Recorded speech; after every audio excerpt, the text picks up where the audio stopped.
All right, and good morning, good afternoon, or good evening, depending on where you are when you are listening to this session of Course in Miracle Workbook lessons. And today, we take but another giant step up the ladder of our reality with Workbook Lesson 135. 135, and I'll go ahead and say from the beginning that this will probably end up being two lessons for 135, part one and part two. So we'll call this 135 part one because there is a tremendous amount of discussion here, tremendous amount of information that will help us in our transformation, to help us in our understanding, help us in our clarity around the subject that is brought forth in today's idea. My name is Oliver Blue, and I am delighted to be your host and temporary guide today. Just a reminder that these workbook lesson commentaries are being brought to you by Truly Foundation, a non-profit org that was created by my wife and I for the main purpose of sharing sharing advanced spirituality, helping those that are open to expanded consciousness, helping those that are looking to expand their awareness of their own reality, those that are looking to bring a sense of harmony and peace and joy and happiness into the forefront of their experience. And so we are here as temporary guides, as what we call teachers of God. And but we are no different. We hold no higher place than anyone else. We understand our role, but we also understand our equality with all humanity. And that is part of the advanced teaching that we seek to instill into those that are seeking answers that are important answers to important questions. And so that's why we are here. And it gives us great pleasure to sit before you and to lead this project whereby we are going through all of the 365 lessons as they appear here in the workbook to bring about some commentary that will help you to understand the ideas that are put forth in each one of the lessons. So it's a 1 year commitment that we've made. And we thank you for making your own personal commitment to your own personal growth and your own personal expansion. The goal here is peace. The goal here is a renewed mind. The goal here is a trained, disciplined mind that that serves our divine nature, that serves our that serves the will of God. We need our mind to cooperate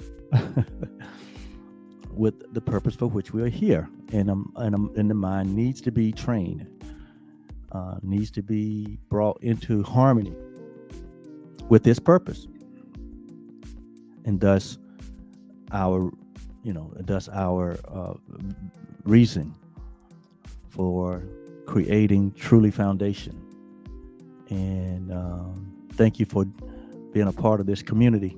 We believe that it has relevance and that it's needful, and that with the help of what we call reality, that we will touch the lives of many, many people. And so thank you so much. Today's lesson is another important lesson, as all of them are. But this one gets into the role of the body, the role of the mind, their purpose, their proper use, their proper functioning. And it helps to stabilize our clarity around our identity. And so, again, a very, very important lesson. So today's idea reads that if I, notice down, so this is directed to us, if I defend, or if you defend, that word defend, of course, when you hear it, there are certain ideas that come to mind.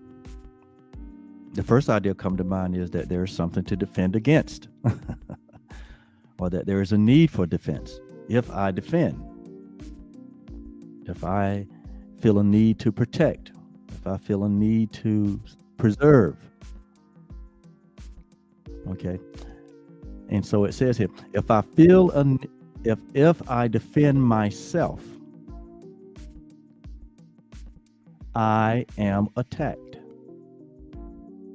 If I offend myself, so then I am attacked. So offense or defense is only a reaction to a seeming attack. There's nothing to defend if there's not this idea that I'm under attack. So there's this idea that there is an enemy that is out to destroy, out to bring displeasure or pain or suffering. And I must defend myself. So that whole idea that if I defend myself, I am attacked comes from another idea or another way of thinking that comes from the idea of being vulnerable. First of all, you have to have a sense of vulnerability. That you are, that there's that the idea that you see yourself as very vulnerable. So when it's here at the beginning, we have to distinguish what is needing defense, what is under attack. Is reality under attack? Is that which is real needing defense? We've already established in a couple of prior lessons that the truth needs no defense. It stands alone. That reality needs no defense. It stands alone.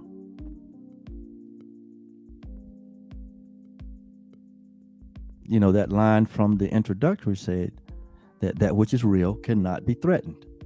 Cannot. It's impossible.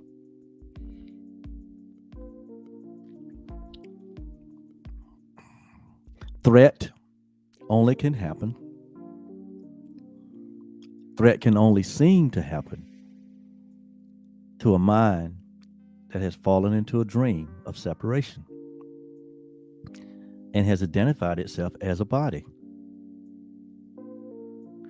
So threat or defense or attack can only happen in time or in form, which were created out of the belief in separation. So when it talks about if I, what I is it talking about? Is it talking about the I, the real you, the I, the divine self, the I that is a part of the I am that God is? Or is it talking about this I, the false self, which finds itself engaged in time and form? The I that we made, the I that the body identification is front and center. So we would have to deduct that the I that needs defense from attack, because it feels a threat, would be the separated I, or the ego self. The ego self is what needs to defend itself, because the ego self is founded on the idea that there is a split, there's a separation, there's duality, there's a subject, there's an object, there's an enemy.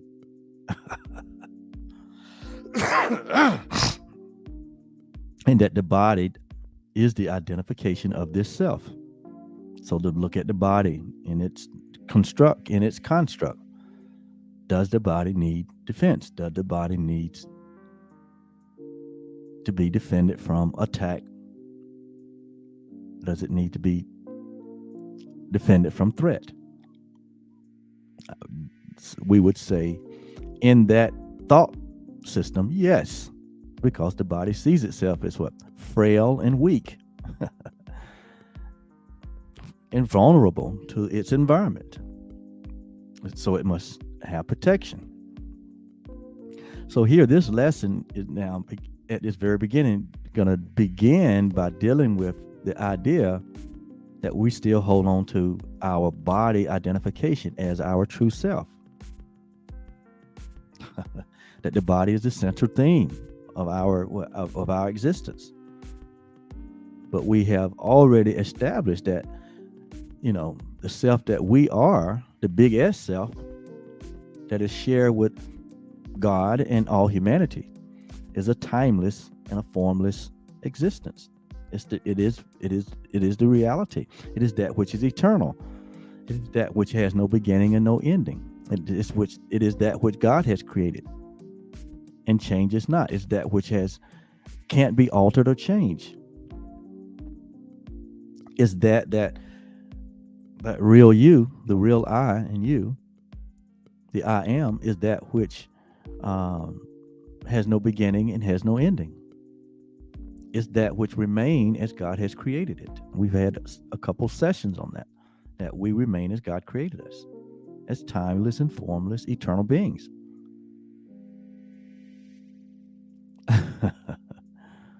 And so this is going to be a great lesson to help put things in perspective in terms of, the real you and the role of the seeming self. That what role does the body play? Now that we find ourselves, influenced or having an awareness of a body. So what is it really for? What is it? What is its proper role? So we're going to get into all that, and it's going to take a couple lessons for us to really flush this out. So just be patient. I'll go slow, and so we're going to go ahead and jump right in. So if I defend myself, my made self, my self-made self is what it's talking about. I am attacked. It says, who would defend himself? Who would do this unless he thought he was attacked? If you didn't think that you were attacked, if you didn't think that you were under threat, you would not defend yourself. But because there's a belief that we're under attack, that we're under threat, there's a need for defense. It says, who would defend himself unless he thought? So again, it comes down to a thought system that the ego has highly trained us in, to believe that we're under threat, that there's a need for defense, to defend ourselves. From what? From something that is in opposition to us. So this is the whole idea there still, that there's an opposition. So this idea of a threat and an opposition is motivated by what? By a fearful idea. It comes from a place of fear. Okay, so if it's coming from a place of fear, we know that all fear begins where? In our thoughts or in the mind. So all this is happening in our minds. The body has not said anything. The body is neutral. It is the mind that now feel threatened and in need of what? In need of defense. It says that the attack was real.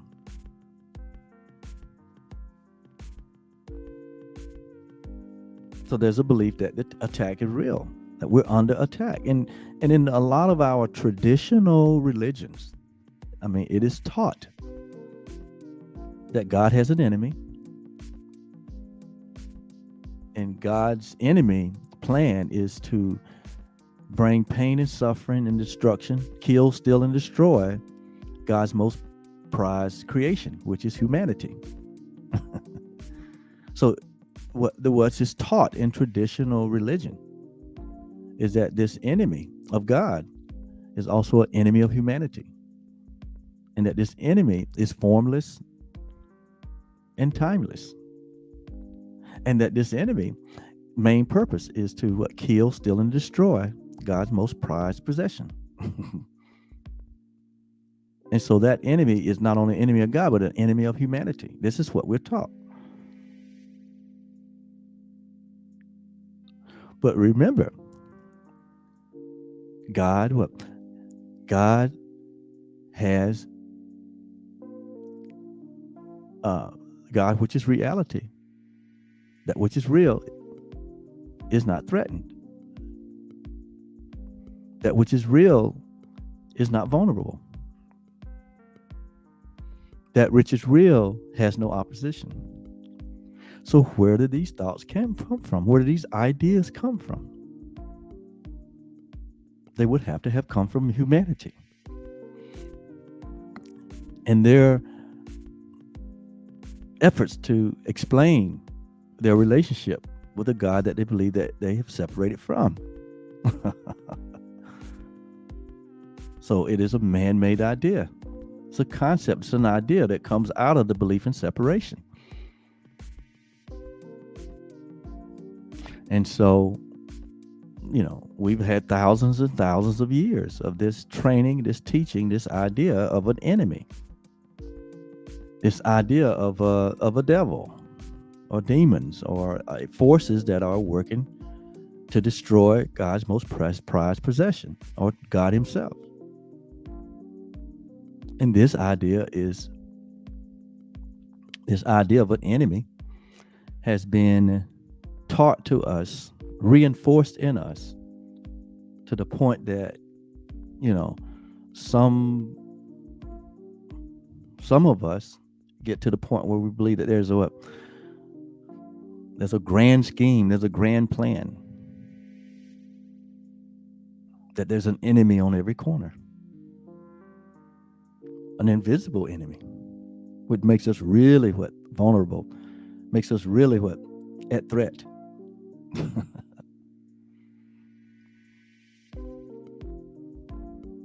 And so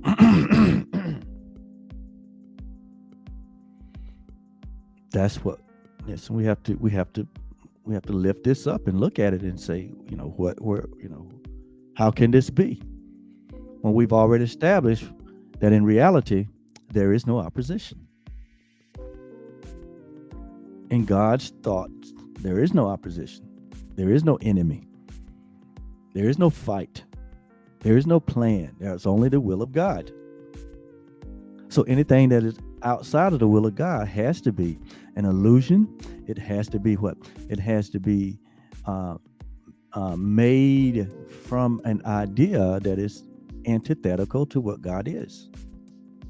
So again, we find ourselves looking at these ideas that we created from a mind of separation or mind of fear that is split.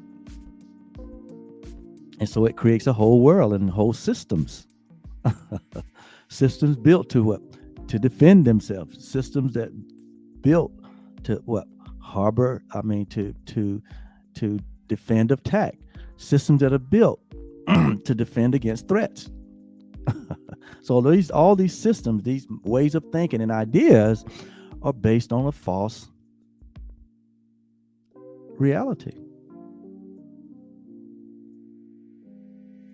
In fact, the Course says that which is not real. These systems of defense, these systems that are built on threat and on attack. The Course says they don't even exist.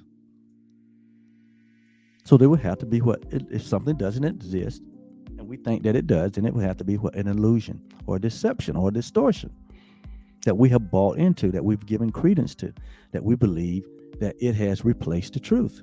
And so we build our whole life around that distortion or that illusion. So we try to solve an illusion with an illusion. And so we're double deceived. No wonder the world is the way it is, right? Everybody is arming up. No wonder the world is filled with armaments. No wonder everybody is thinking and contemplating, having to have, weapons to defend themselves. And thus you see the world we created out of that thought system, where now it is out of control, especially here in our nation, where it's this seeming false safety that we get from owning a tremendous amount of armament.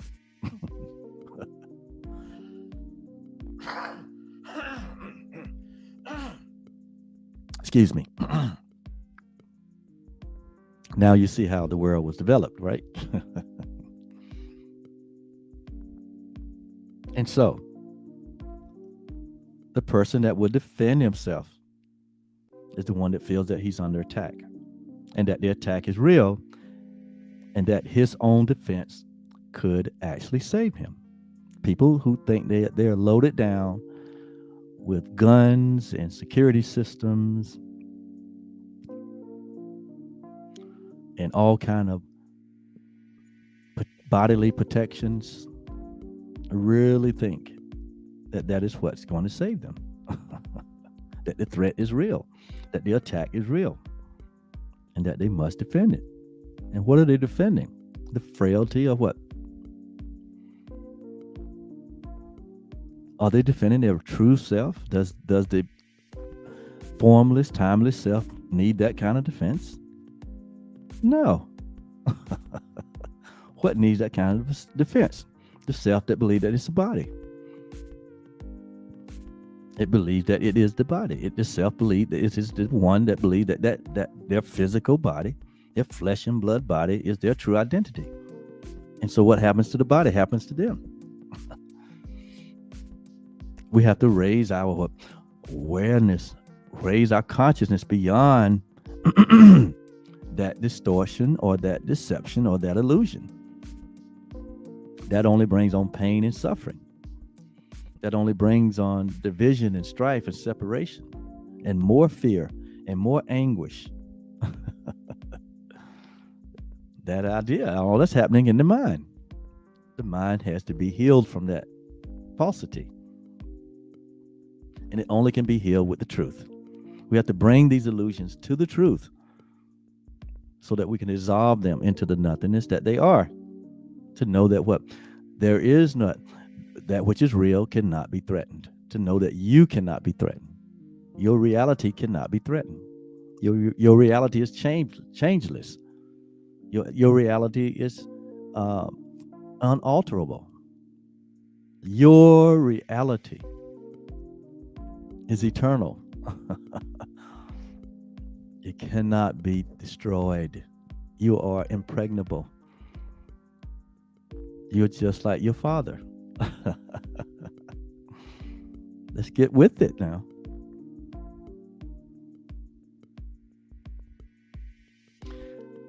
And herein lies the folly or the foolishness of defense.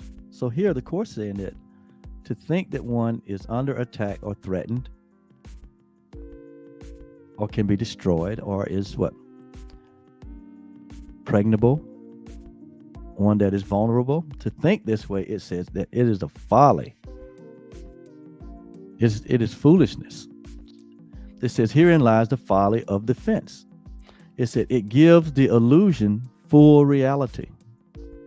So here's the folly of it, is that it makes unreality reality. It makes the lie the truth. You have to embrace the lie as the truth in order to think there's a need for defense. It gives illusion full reality. And then it attempts to handle the illusion as it is real. By what? Having a defense plan. And then it says it adds illusions to illusions. So a plan to defend adds more illusions to the illusion that there is a need for defense, thus making correction doubly difficult. How can something that is not real defend something that is not real? So it makes what the solution doubly difficult. And it is this that we do when we attempt to plan the future. This is what we do when we attempt to plan the future, to make the future into make the future to be in such a way that it protects us, that it defends us. We do this when we activate the past. When we activate the past, when we look at the events and the activities, the relationships, all the happenings of the past, and we try to somewhat recreate them. This is what we're doing. We're using illusions, the illusion of the past, the illusion of the future, to try to make something. Notice how it says, and when we try to organize the present moment as we wish. So when there's this idea of a past and a future to make the present, we're using that which is not real and trying to establish it as a reality, versus allowing that which is real to be as it is, versus welcoming the will of God in every moment.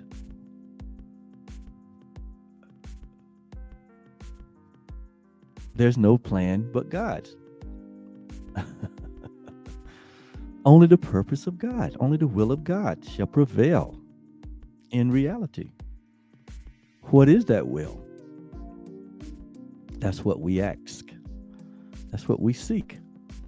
What is the will of God in this moment? And that's what we're learning here.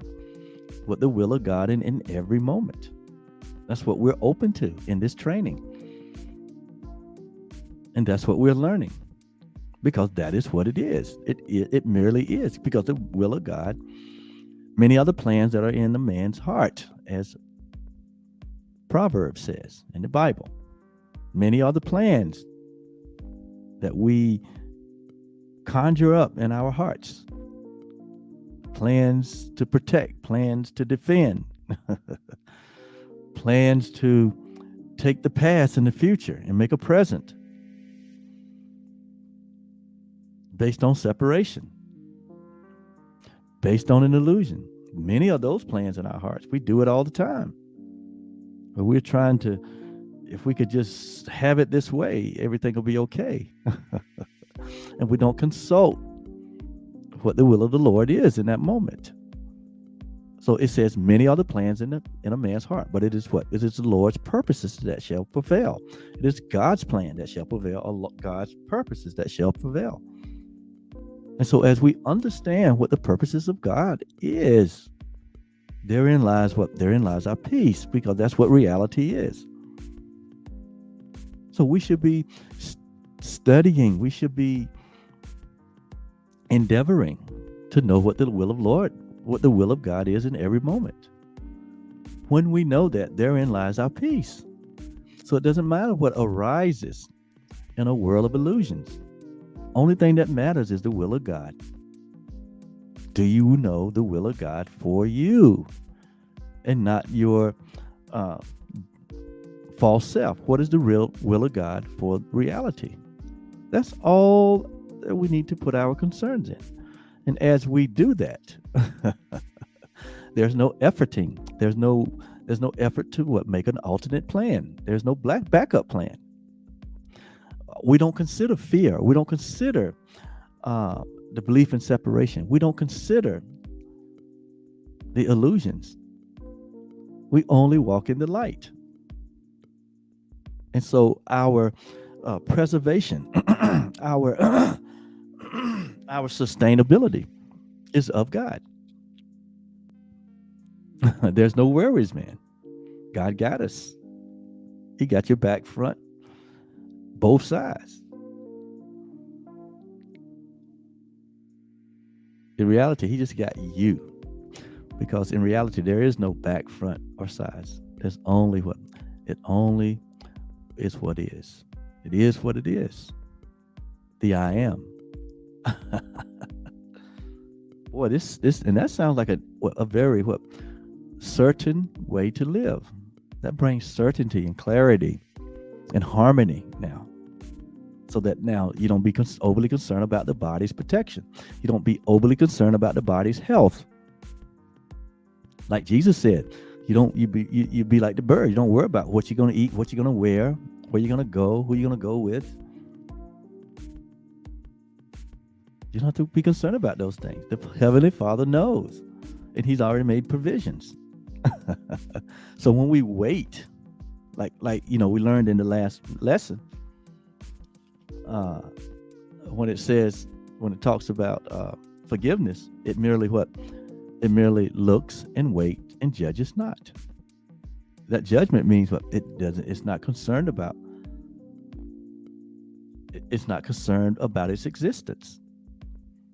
God is our existence. You think God worries about His existence? Well, why should we? Why? We share the same existence. We merely look and wait and judges not. And what we need for the moment, what we need for the day. Our Heavenly Father brings that experience to us. So with this mindset, there's no need to worry about anything. Where your next meal coming from, where your next vacation coming from, where your next where your clothing is coming from, how you're going to be housed. You have to worry about the future. Are you going to have enough money? And whether you need this kind of protection, or whether there's an enemy or whether there's a threat.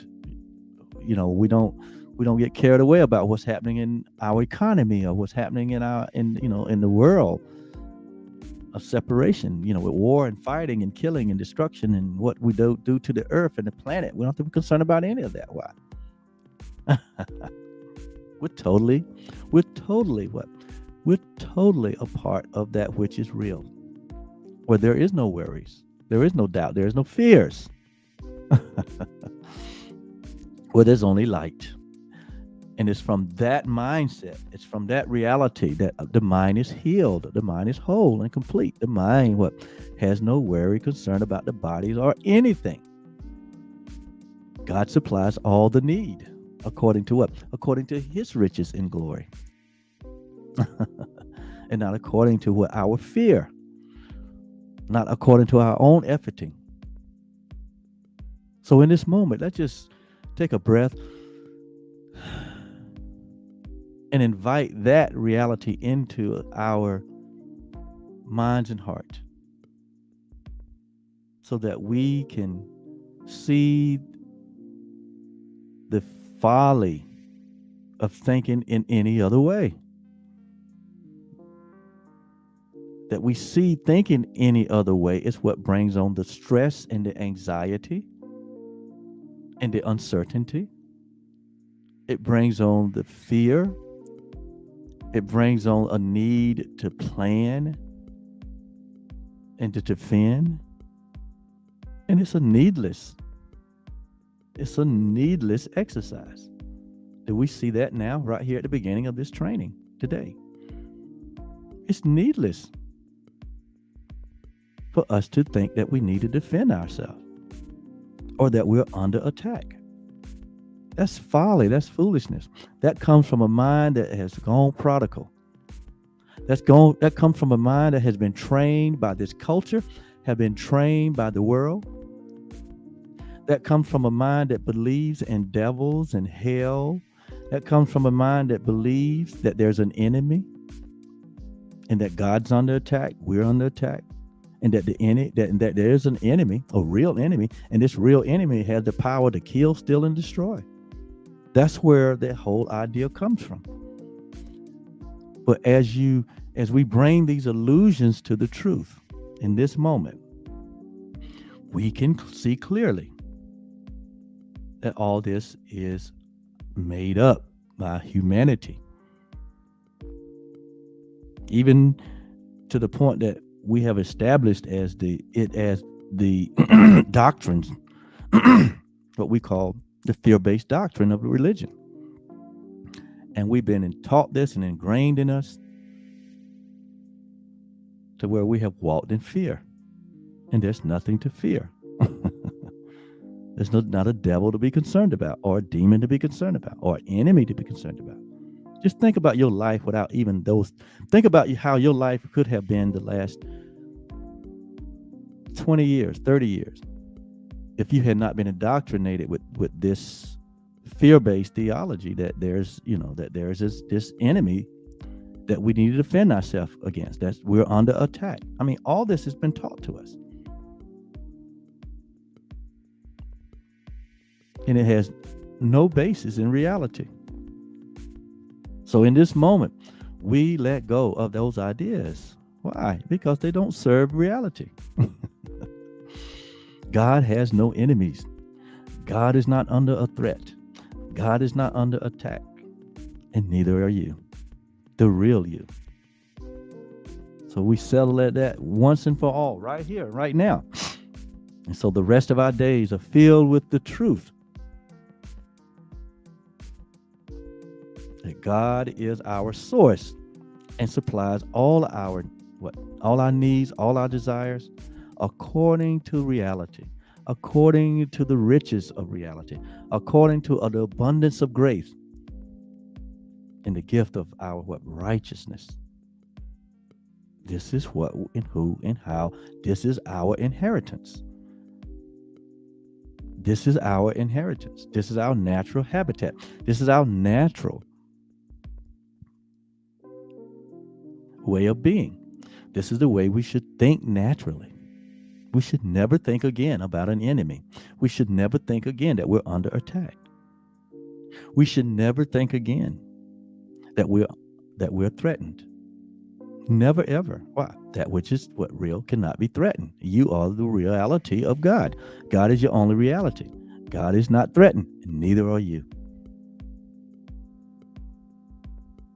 So we wrap the boogeyman up. We wrap him up, bring him to the truth, and we dissolve him into the truth. We remove that thought pattern from our minds. It doesn't serve us. It doesn't serve reality. It doesn't keep a smile on your face. Reality keeps a smile on your face. Reality keeps you wholly joyous, wholly at peace, loving, and lovable.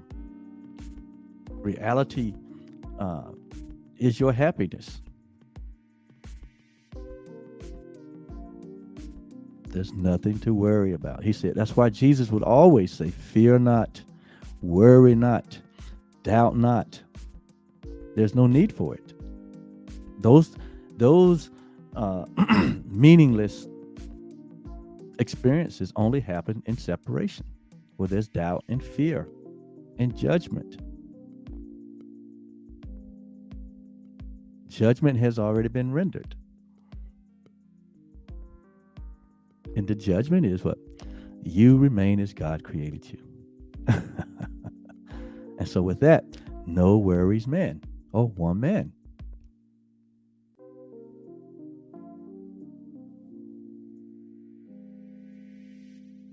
And so when we embrace this other idea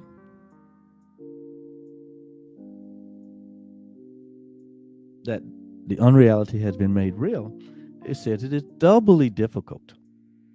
And it is this that we do when we attempt to plan the future, activate the past, or organize our present as we wish. No, God made it very simple for us.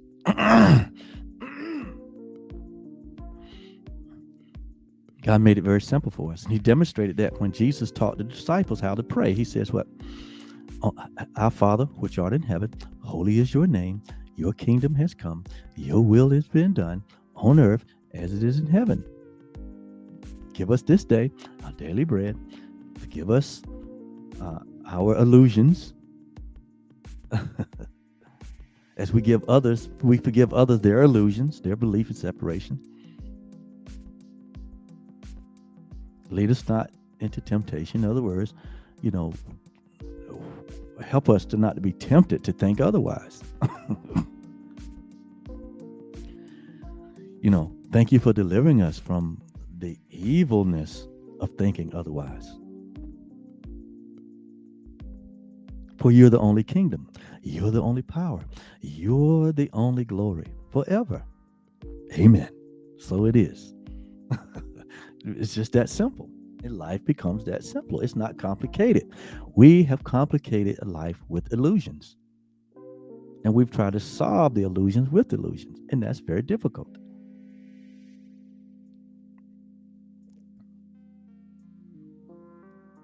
Now, you see why I say this lesson is very important? We haven't even got to the meat of it. We're just introducing it, the idea that if I defend myself, I am attacked. We need to understand what Jesus is trying to teach us here. Number one, we need no defense. Number two, we're not under attack. It says we operate from the belief that we must protect ourselves from what is happening because it must contain what threatens us. So we operate from a belief system that we must protect ourselves from what's happening. Happening where? Out in the world. We must protect ourselves really for what's happening in our minds, because the world is our mind. The way we're thinking is the world that is projected to us. So it is still now putting the focus on our thinking. What are you thinking? Remember, God came to Adam and Eve in the garden and said, Adam, where are you? In other words, what are you thinking? How are you thinking?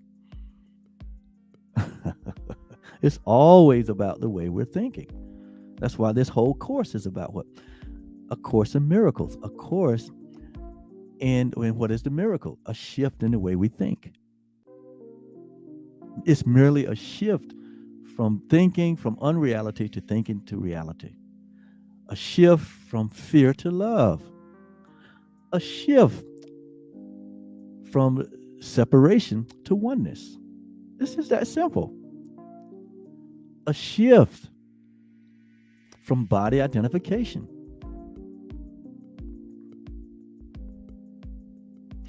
to timelessness and formlessness. A shift from multiplicity to oneness. A shift from the divide to the shared. It's just that simple. A shift from many wills to the one will of God. A shift from being your own source to God being your source. And you share that source. That's how simple life is. But we have complicated it with the multiplicity of options and ideas that have their basis in separation. That's the only thing that needs correction. And the correction comes through accurate awareness or accurate knowledge.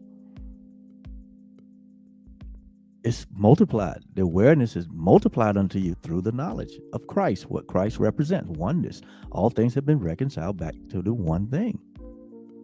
God is, and there is nothing else. Therefore, you must be a shared part of that God is, and you are.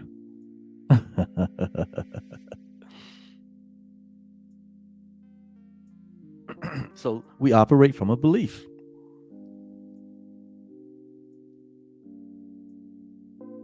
That we're being under threat. And in the first line of the introduction, it says that reality, that which is real, cannot be threatened. So, but we operate on the belief that it can be. So that's what has to be corrected. That there is not a threat. You're not under threat. It says a sense of threat is an acknowledgement of an inherent weakness. Okay. A sense of threat, isn't it? That when we sense that a threat, that there is a threat, and that the threat is real, that is coming from an inherent weakness, an inner weakness. Notice now, it's not coming from the body; it's coming from an inherent weakness, a belief. See, it's coming from a belief. Anytime you feel threatened, it's coming not from your feeling, from your body, but it's coming from a belief that you have inherent in you that must be rooted out, that must be dissolved, that must be replaced. It's coming from unreality that must be replaced with reality. It's coming from a thought system that believes in separation that must be replaced with a thought system of oneness. It says a belief that there is danger, which has power to call on you to make appropriate defense. So there is a belief in us that came out of this sense of separation, this sense of we have done something wrong, this sense of we have committed a sin. It came out of the tiny mad idea of separation. All of this. And this is why we're focusing on what? The source. The source of the threat, the source of the attack, the source of the belief. This source created a belief system of scarcity, a belief system of death, a belief system of birth and death. It created an entire belief system, as it said in the introduction. Let me turn over here for a second. Remind us of that. It says the world of perception, on the other hand, is the world of time and change. Notice now, of beginnings and endings. All this is antithetical or opposite to what reality is. It says a world of perception was created out of this belief in what? Separation. Our entire world was made out of a tiny mad idea that we separated from God, which is the foundation. That idea is the foundation of all of the majority of our, what we call tradition religions. That is based on what? That there was a real separation, a real split occurred. And so the plan of salvation in those religions are based on a split. And in reality, there is no split. So the basis of those redemptive plans for salvation is based on an unreality. So no wonder. So no wonder.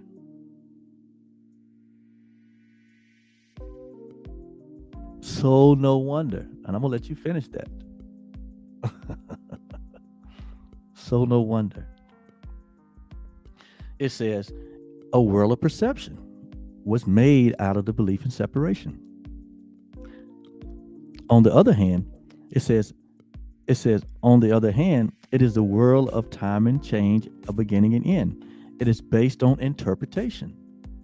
Notice now, the truth doesn't need any interpretation. But this world we're talking about is based on interpretation, which is the world we experience, not on facts. It is a world of birth and death. The birth and death of what bodies? What get born and what dies? It's though life has birth and life has death. Life has beginning, life has an ending. Life doesn't have a beginning and an ending. Life always is. But look what comes out of this thought system. It says it's founded on the belief in scarcity. What's the belief in scarcity? That what? There's not enough to go around. And so we have to what? We have to fight for what we get. We have to have a plan to defend the resources that we need. So we have to take resources from others. We have to only make them available to what? Those that are powerful. And then the rest, what? Just eat the crumbs off the table. That's where you develop the class system. The haves and the have-nots came out of this thought system. It says that it's founded on scarcity. It's founded on loss. That there's real true loss. That someone's gain is another person's loss. That's not a God idea. And then it talks about this thought system is based on separation, not on union, not on oneness. This whole thought system is based on what? It's founded on separation, that there is a difference. There's a difference between you and me, that there's inequality. There's not sameness, but everything is different. And it's also based on what? It says it has its foundation in death. It has its foundation in death, not in life. It says this thought system is learned rather than given.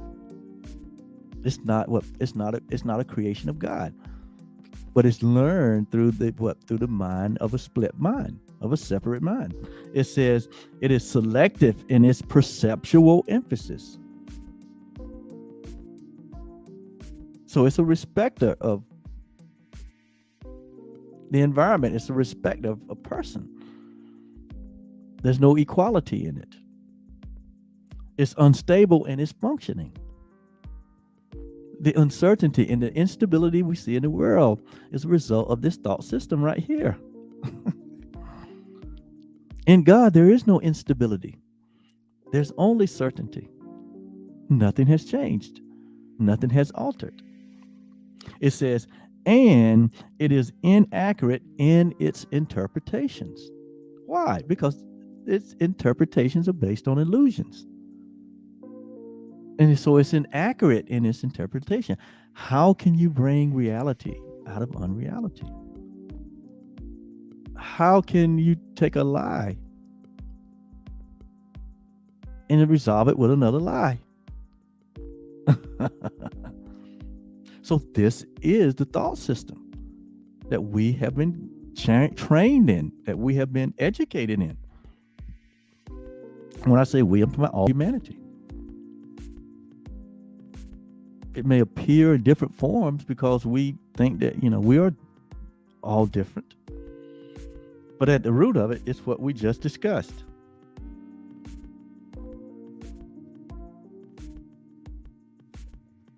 And I told you it's going to take 2 lessons for us to get through this. So I'm going to close up part 1 by saying,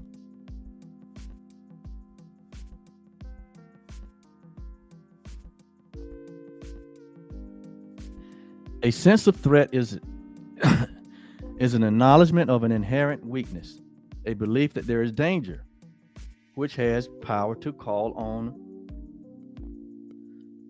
us to make appropriate defense. The world is based on this insane belief. The world as we know it is based on this insane belief. And all its structures, all its thoughts, all its doubts, all its penalties, all its heavy armament, all its legal definitions, and all its codes, its ethics, and its leaders, and its gods, all serve but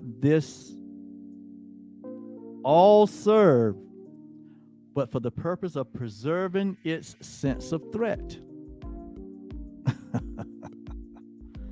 For no one walks the world in armature, but must have but must have terror striking at their heart. I told you this lesson is going to be deep and serious because we need to understand this. We need to understand what we have made. And we need to understand, most of all, that what we have made have not moved reality one iota, has not changed anything in reality, that we remain as God created us. And like the lily of the fields, God clothed them, take care of them. So does he do with all that he created, including you and me. So there's no worries. So we're going to get back into this on part 2. So stay with us now, because this is a very important realities we need to understand. And it gives me great pleasure. It gives me great pleasure to share these advanced spiritual teachings for our benefit. Thank you so much. Have a great day. We'll see you on the next session. Bye-bye.